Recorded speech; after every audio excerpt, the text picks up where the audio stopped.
Alright guys, so welcome back to the channel, and today it's round 2 of fixing the Ford Capri. Well, trying to diagnose it anyway.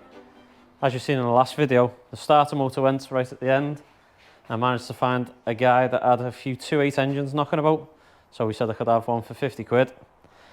Went there, he had this one, and then I ended up taking that one as well. And he gave me 2 carbs, just in case I decide to go carb, like I said in the last one. He has got me an inlet manifold as well, so they're all possibilities of what to do. But first, we're going to get the starter on and see if it cranks. If it does, we're going to do a proper compression test and show you the results of that. Well, to be honest, the first thing he said was jib the injectors off, didn't he? Yeah, he did. So, yeah. This guy used to bang a race, I think, and he said, is it a 2.8 injection? I said, yeah. He said, there's your problem. Get rid of the injection. Yep. So they must be known for being proper crap. Yeah. He literally instantly puts carbs on them. He strips the carbs and everything, does away with the chokes, everything. Obviously back to basics for what he was doing, but yeah, he was saying that they're useless. So that is a good option, and he's got me an inlet manifold. I'm going to go and buy it because he charged me for 50 quid for one starter, which was this one, and then I seen this one, which is identical to mine, but it was rusty and it was untested.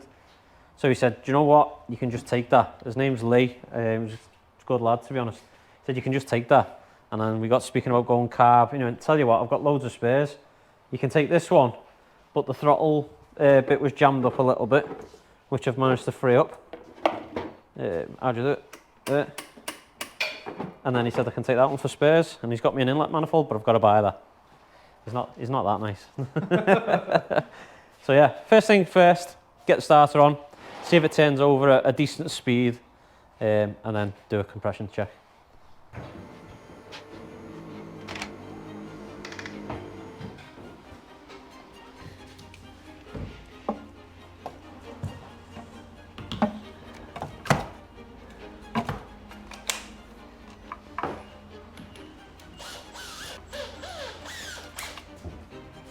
Heavy, these old starter motors, you know.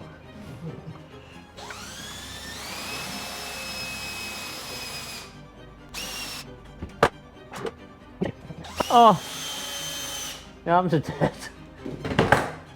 Only held it up for a couple of minutes.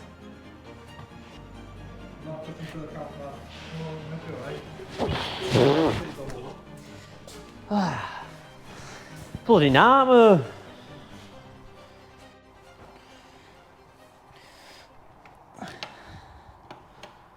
So there we are, there's the second-hand brand new starter on. Now hopefully it'll crank properly now. As you've seen in the last video, it was cranking quite slow even when it was working, so I'm hoping it turns over a bit quicker and we'll get a better reading on the compression test. Now I've just rerouted the wire, made sure all the connections are good, put a bit of heat shrink over the joints. Now this one, I've filed that. Whoever noticed. I had that as well. So that is snapped from there. So now I need a new one of them. However, it was clamped quite tight, so it will do for now to make it 100% right. There we are. As you can see, it's still cracked, but if I grab it, it's tight. Like, moved a tiny bit then, but it's a good connection. Live's tight, and now hopefully that should turn over at a half decent speed. So I'm just going to lower it off the ramp now, give it a quick turn over before I start the compression test. So hopefully this turns over now.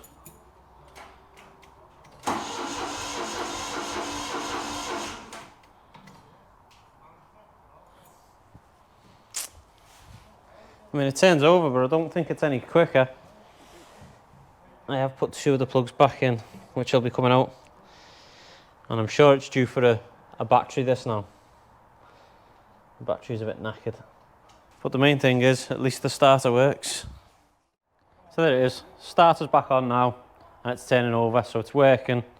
But that's about it for the end of today. I'll do the compression test first thing in the morning. Right guys, so I want to say a massive thank you to today's sponsor, Vehicle Score. If you're in the market for buying a new car and you don't want your kit ripped off, this is what you need to be doing. And if you want to save yourself 20%, don't forget to use code TVR20 at checkout or click the link in the description below. All you got to do is put in the reg, which is Sierra November 19 Kilo Victor Uniform, and hit enter, and it'll generate your score. So here it's given us a score of 678 out of 999, which is saying it's not bad. It's 5 years old with 127,000 miles on the clock from its last MOT. So next bit, we scroll down, and this is the really important checks. This is what you want to be doing before you buy any vehicle. And if you use code TVR20 at checkout, it'll save yourself 20% and you'll get it for £9.56, bargain. So after you've put in your payment details, it'll generate your report, which takes not long. So now that the report's generated, we're going to check out if there's any red flags why we shouldn't buy this vehicle. So as we scroll down, we can see it's got an amber warning for insurance category, which we sort of know because we're buying it off Copart. And it's got an amber warning for being an ex-taxi. Again, we know this as it still had the stickers on for the taxi company. But the most important thing is there's no outstanding finance on it and it's not stolen, so it's good to go really. So there we have it, car's all checked. It didn't flag up anything that we didn't know. So again, I want to just say a massive thank you to Vehicle Score for sponsoring today's video. And don't forget to use code TVR20 at checkout or click the link in the description below to save yourself 20%. As you may have seen in the last video with Dan's Mercedes Vito, has been in a heavy crash. So we're going to plug OBD11 into Dan's Vito and see how many fault codes we've got.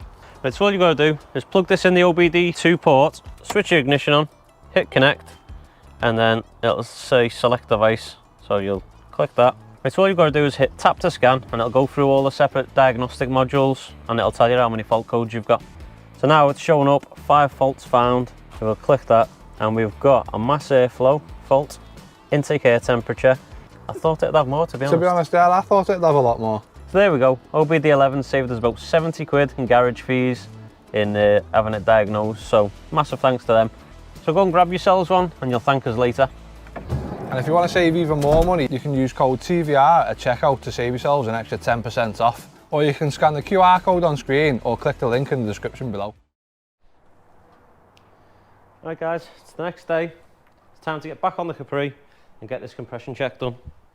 So I've got that plugged into cylinder 1 now, got a jump pack on. I'm just going to turn it over and see what we get.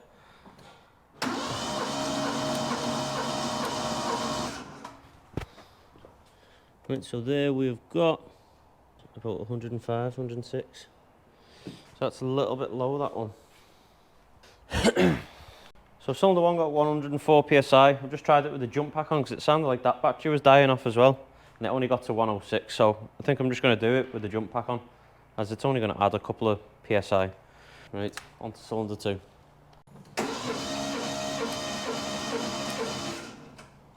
Cylinder 3. Cylinder 4.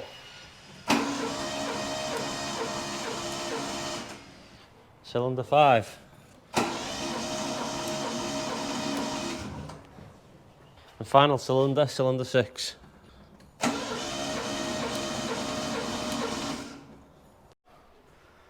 there's the compression check done. I'm going to show you the results.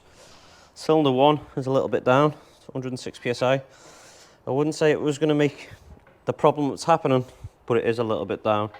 All the rest are like 122, 114, that's a tiny bit down. 119, 122, 122. So that's the only one that's slightly concerning me, but again, I don't think it'd make it run like it's run. So I've just chucked a little bit of handy oil down cylinder 1. I'm just going to do another compression check on it, see if it comes up a bit. Right, so here's cylinder 1 with a little bit of oil down it. Now, I don't know how much difference this is going to make, but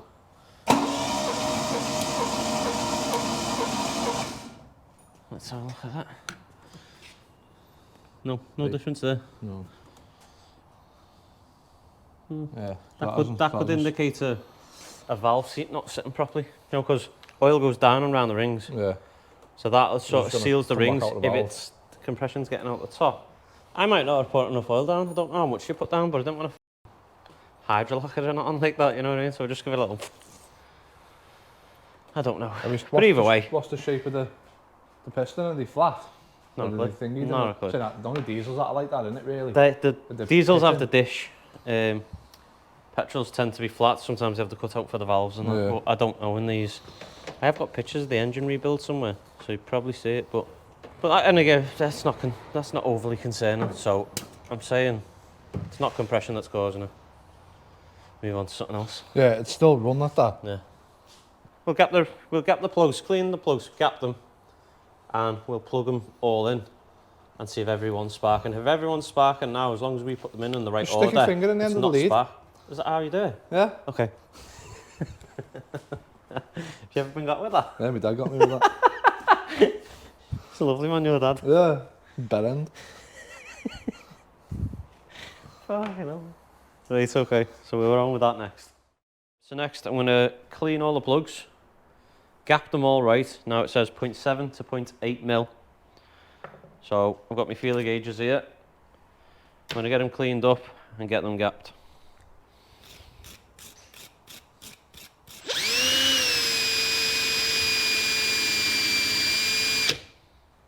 Right, so I've cleaned them all off.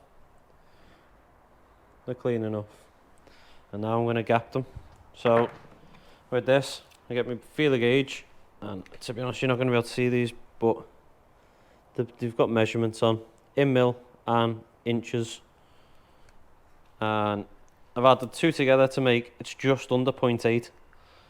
So I'm going to see if these will slide in now. Hang on, let me set you up. Come on. So where the spark plug gap is, we need to slide this in there. Now that one, it's not terrible, but it needs a tiny knock down. So if I give that a little,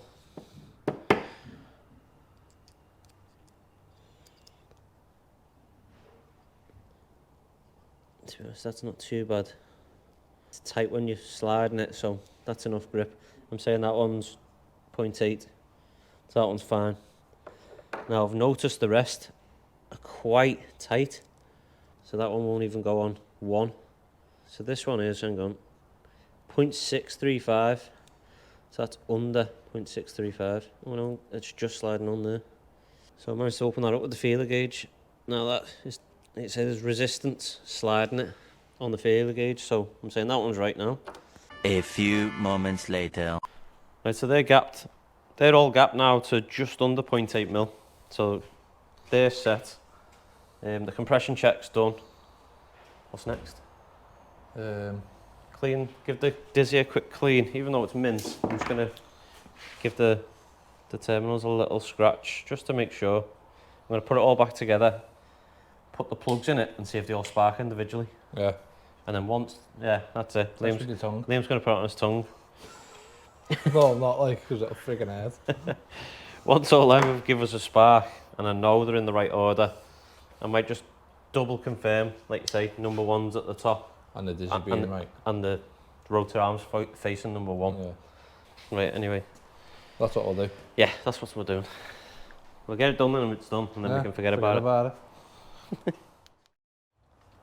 Right, so we just put rotor arm back on, and we're just going to confirm that it does land on firing one when one's top dead centre. Right. Need to spin the engine over. That's going to be mustard. Do you know these don't have timing belts or chains or nothing?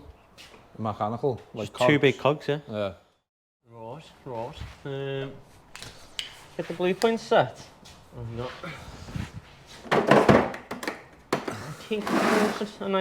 I bet your mic's one of these is still bloody pretty, innit? Oh, you got a new one? Yeah. It's fresh, that. Yeah. You're right, that. It goes on. There's a little bit loose of anything. Have you got the spark plug start? Yeah, you have, haven't you? Ah, we're going to have to move your water bottle. Can I get to it there? No. Move your way. Right, you might. When that comes up here, you might have to just hold it, because bend the screwdriver a little bit. Yeah. Have we not got a smaller screwy that's slightly smaller? What do you mean? Just so it fits in there and it comes in and out straight. I might have me. See, I don't know how far that goes. Say that. It'll bottom out, wouldn't it? Yeah. And then when the piston comes up, it's still going to push it. Unless it's already up. So do you need to go Shut up, John. I'm trying to film. back the opposite way? No, hang on. It's still coming up. Just gone down. Right. Come back a little bit. Just look at that rotor arm. Where is it now? It's pointing towards the bulkhead. No, front of the car. Right, okay, so that's 180. So the number one's at the back near the bulkhead. So Oh, is it? we'll do Right, a okay, full go on. spin. Go on then. Right, so you can see there is the screw. He's going back down now because he's doing another revolution. It's coming back up now. Oh, just went back down. Right, 2 seconds. And then- Let me back it up a little bit. Bit more. Like just starting to drop back down, I think now. That's all right, turn that back and go. And we are at the bulkhead. Yeah. So what we were saying there is, on one of the strokes up, we can be 180 degrees out on this, but on the other stroke up, you'd land back on number one, so we do know it's firing at 1 when number 1 piston's at TDC. So when I put So this that's on right. now, no, that should be facing number one, because that's on TDC, number one. This should be firing on number one. Yeah. Let me get the screw back up before we forget.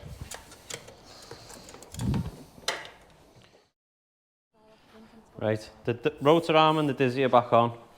I've put lead number one on, and I've put a spark plug in it. I've earthed it out with a jump cable, and I'm going to turn the lights off now so we can see if it's physically sparking. This is going to be dodgy because I'm not going to know my way back. Boosh! Right, let's have a look. I can't even find the door. There we go. That printer machine, shit. Let's see if she sparks. Oh. I was just going to say, why don't you turn the lights off?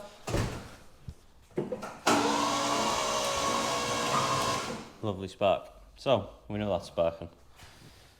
So that can Well, go back now, and that's fine. So we know that's a good spark and a good lead. There you go. Can you not see it with just that light on? Don't know. It just looks better, doesn't it, in the dark? Oh wait, it's off. Yeah, you can see it. Right. So That spark's good. yeah, so we know that's good. I'm going to leave that on. That's number one. We know the long one's number one. We know that plug's good, but I don't want to put the plugs in yet because it creates compression. I want to just test everything first. Right, yeah. So I'm going to put the good plugs over here. So, one. Yeah, so that's the long one. So basically 1 and 4 are the 2 front cylinders. Yeah. So that, as it goes clockwise, will be the next one. And then that'll be for that first one. So we'll put a plug on that one now, air it out, and see if that one sparks. Click in there as well. Right. Oh, stiff that there. Right. You ready? Well. Yeah. Yeah. Sparking well better, that one. That'll with that. Well, it looks it on camera anyway. Do Yeah. it again so I'm not looking through the camera. Probably is all the same. Right. Just the angle on the camera, it made it look like it was a big spark compared to that right. one. Okay, so take the plug off, we'll leave the lead on. And then we'll do Do the the other same 4. for every... Third plug. You ready? Go on. Yeah. Down. Yeah. Ready? So 4th plug. That was like one less time. Hang on. Let me just fix that. Do that again. Yeah. So number 5. Go on. Yeah. So we've proved up to now that everything's sparking. All the plugs are good, all the leads are good. The rotor arm and the Fire's dizzy in the assembly, right it's all in place. the right place. Yeah. So once this one's tested now, all the sparks should be ruled out, apart from when we start it, and we'll have to put the timing light on it. Yeah. And then Just the dizzy. spark is ruled out, Mm. I think. Someone might be able to tell me different, but you know, let's put that on the lead. So, That's one. number 6. Yeah. So Down that one. we've got full spark. I'm just going to leave the plugs out for now, just in case. Well, I'm going to take the rockers off, check all the clearances of the rocker arms, and it'll be easier just to cycle the engine round with no plugs in. You know what I mean? Because obviously you got compression, but we know all they're good, so that's sound. So what you're saying, next thing to do there is take the rocker covers off? Yeah. Right, okay. Get them off. Right, so that was all the spark plugs and everything tested, all the leads put back on in the right order. Now, onto the rockers. So I've already undone the bolts on these to save you the boring bit. I'm just going to crack these off now. Well, it's stuck. Not left any in, have I? Nope. Just stuck. 2 secs. Only 2 hands. Jesus Christ, they're tight. Proves we're not Ed China and things, this. What? I took the bolts out. And I can't get the rocker cover off, it's stuck down. Oh, there we go. So when you used to watch, you'd look at, say, an exhaust bolt, it already had WD all over it, and it just loosened off dead easy. Ah, yeah. So when we refer to Ed China in it, do you know what I mean? It's doing the work beforehand and then just recording the good bit, like the easy bit. Yeah. We do everything live around, yeah. Yeah, that's it. Trying to not wreck the cork gasket. I think I'm off there, I'm not sure. Well, yep. Whoa! Hey. Nothing in there, that's just... It's a little bit white, but it's just been sat up for so long. It's these that I need to test. Yeah. That's pushing, so you're not going to get that one. See, that could just be caused by it's been sat up for so long. A little bit of creamy oil. Yeah. Creamy oil. How's that taste? Rank? Yeah. No. I haven't.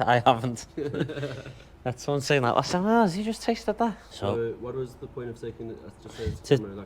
There's a gap between this and that. So that's your push rod there. See that rock? Yeah. There's got to be a certain gap between them. If it's too big, it won't open enough. If it's too tight, it'll push the valve open and you won't get proper compression. And it doesn't feel like it would, because when things get hot, they expand. So anyway, I'll have to find out the gap. I'll get me feeler gauges on them, and then we'll go from there. Right, so time to check these valve clearances now. Obviously, I've got to make sure it's not on the rock. You see these two, that one, them two are loose, so I think I can test them.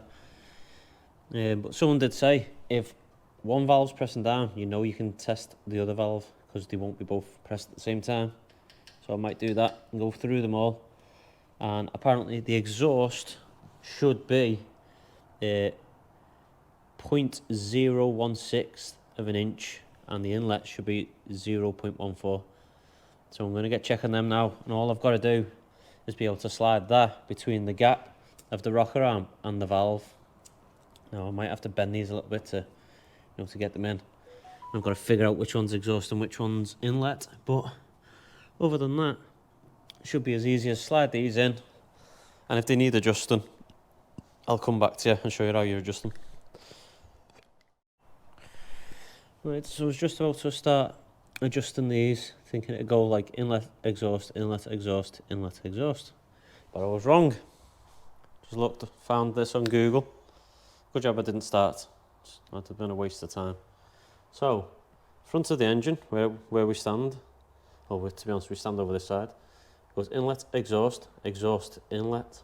So, that'd have messed me up, that. So, front and back. So the last and the first are inlet, and then this one. So this is the side we're on. So we'll get them done first, I think. Or we'll get the ones that we know aren't rocking. And then we'll go from there. So I was about to start adjusting this one. So that's just on a ratchet there, just in case you want to know. So as you can see, this one is being pressed down. So I know this one isn't. I'm going to lift it up. Slide that on there. Right. And so I've got that on there. There's a bit of tension on it, and I can't rock that, so that one's perfect. So it went to exhaust, exhaust, and then this one's the inlet, which is rocking, so I can't do it. And then we know it's the front one. So what we'll do on that one is try that as well. There's a little bit of play in that one. I'm going to try and tighten it up a little bit. If I can get this off. I don't know what the, is it Imperial version of this is, but the 11mm is very tight. So, like I say, I've got this one in now. There's still a tiny bit of play, so it's just going to get a tiny, no, still quite free. Right, so that's grabbed it there. So I need to back it off a tiny bit. Right, there we go. Bit of resistance, but it comes out. So I'm saying that one's done.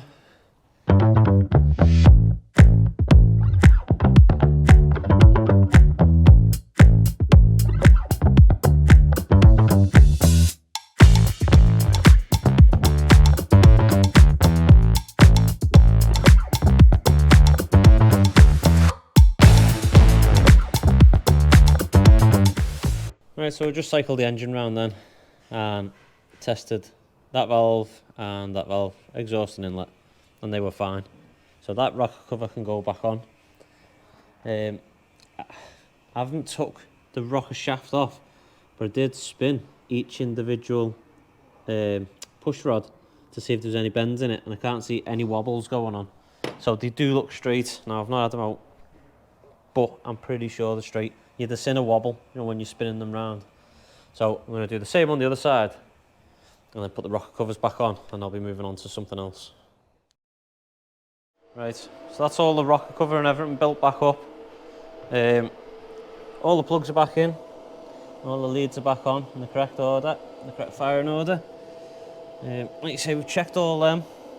Oh, I've got this little inlet pipe to put on. I'm going to put that on. And then I think after that, it's ready to fire. I do need to check out this wire here, because it was smoking last time. I think it's got a loose connection. But I'm going to try and fire it up and use the timing gun. I've borrowed my mate's timing gun, and I'm going to see if I can see the timing marks. I'm serious now, because I slapped down on the face. Right, so that's done. Time to try and start it now.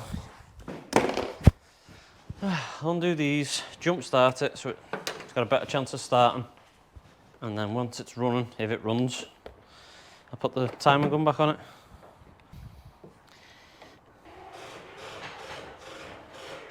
Right, so I've not even tried to start that. I'm not getting fuel pump. Oh, come on.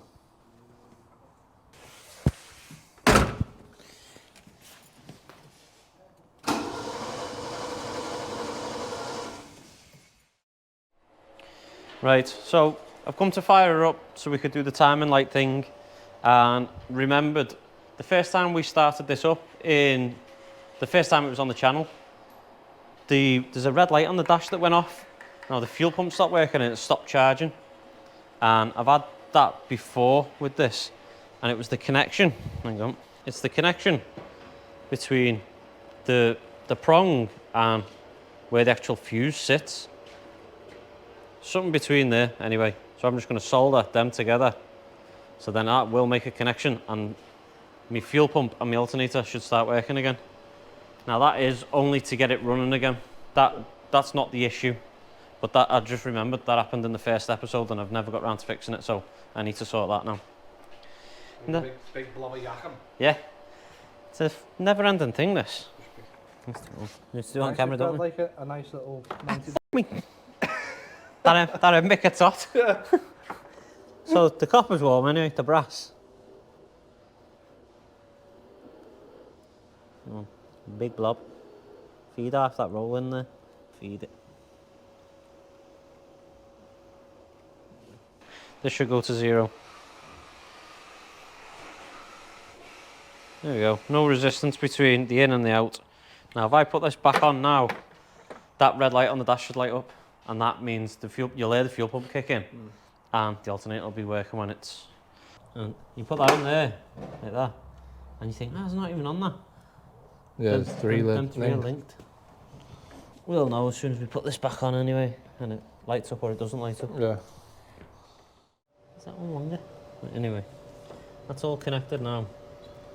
Does it need bolting down for don't know. earth purposes or anything? No. I'll probably do Probably it for worth the just sake of chucking it. them in like 22 screws. Yeah. I don't think so, because it's a plastic body. Right, so if you go around to the passenger side, oh, it's locked in it. Right. So this light should come on now if this is fixed. So there's a red light there and a red light there. Yeah. This one comes on, that one wouldn't. So now if I turn the ignition, no, still no. No, so still not. No fuel pump or nothing. Oh yeah. See, so you fixed another problem there, obviously, because that wasn't no connection and it wasn't the problem, no. So there's a problem with the problem. There's about 3 different problems, yeah. Yeah. So this went, Jesus friggin' Christ, man. Live from the battery to the fuel pump, live from the battery to the starter, live from the All battery on to the lights, switches. all on switches on the dash. Bing, bing, bing, bing. Big red one. Start. Oh, come on, I thought that would have definitely fixed that then. Let's just get the multimeter back on there. Test all them. Yeah, a bit more testing to be doing. Oh. Right, so the next thing I had to test on this was the timing, using the timing light. Now I've borrowed one off my mate, so that's next on the agenda. But I had a little bit of an issue, if you remember in the first video, it stopped. The battery was running out and I think the fuel pump went off. So I've just tightened a prong in the fuel pump relay. So now I'm going to try and crank it and see if it'll start. I don't know how well this is going to go, but we'll see.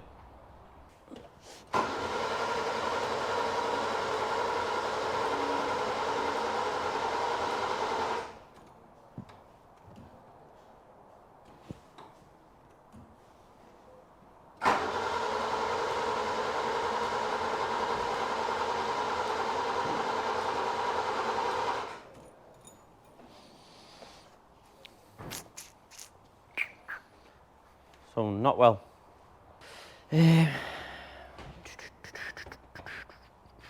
Definitely got fuel pump now anyway.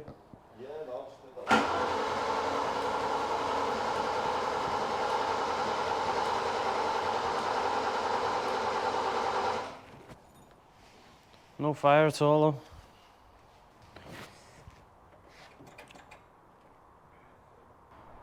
Right, so I think that's going to take a bit more investigating. Like the fuel pump's kicking in now, I can hear it, so that must have sorted it. If you remember in the first video, the ones who always watch us, that gives a little bit of a, smoked a bit, you know what I mean, it got a bit warm. So anyway, I think I've sorted that problem. That fuse is alright, it was never popped. I think these should be in the car, someone was saying, this whole wire. But anyway, that can stay there for now, it won't stop it running. But now I'm going to have to hunt down why the whole thing won't work. Just making sure everything's connected from the coil. I might have to pull a lead and plug out again and just test it is sparking. Everything seems to be on.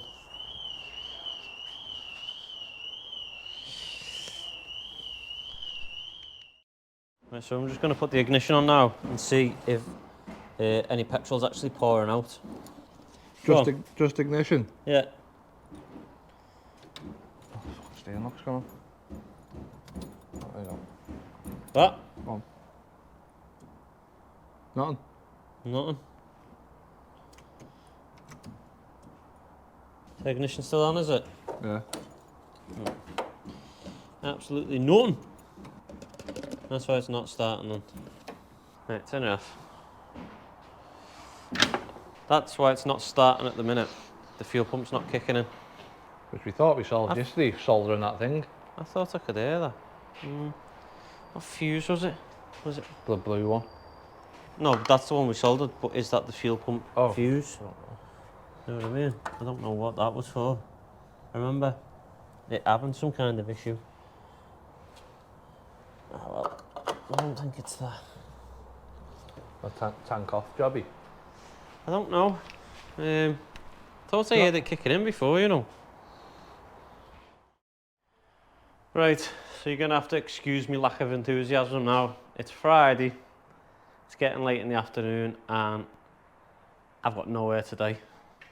Basically, the plan was to put the timing strobe on it, you know, to eliminate anything on the ignition system, because everything else has been checked now apart from that. I managed to borrow one, couldn't get the car started. So I can't do that yet. So then I started hunting for why the car won't start and going through fuses, checking relays and all that bloody gubbins. I took the fuel pipes off here and put the ignition on, and nothing's coming out. I was hearing a bit of a click towards the back, but nothing like a pump. So I don't know. I ordered a relay thinking it was that at first, found that, and then one of my friends who does a few Capri parts said you put a 12 volt feed to the back, to the pump. So anyway, I've got under it, tried to pull the live off, it's pulled the whole terminal off the pump. The little stub that was sticking out, managed to put a live to that, just touching it, and the pump's locked up. So basically I need a new pump. But that's the problem why it's not starting at the minute. So once I get that, I think I'm just going to buy a cheap one. Been looking on eBay here. And go 24 quid for it's a cheap one, you know what I mean. It's not a proper Bosch one or nothing like that, but I could put this on, it'll make it start, I can do the time and light, and it might still have the misfire. So I don't really want to be going spending 80 quid, 100 quid, whatever it is, for a proper fuel pump, as I might be going down the carb route. I don't know yet.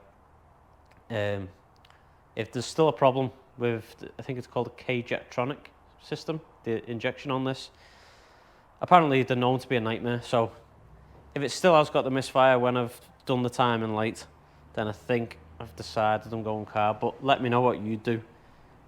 Apparently it's much more reliable, and one guy said you can actually get more performance out of it. They sound better as well.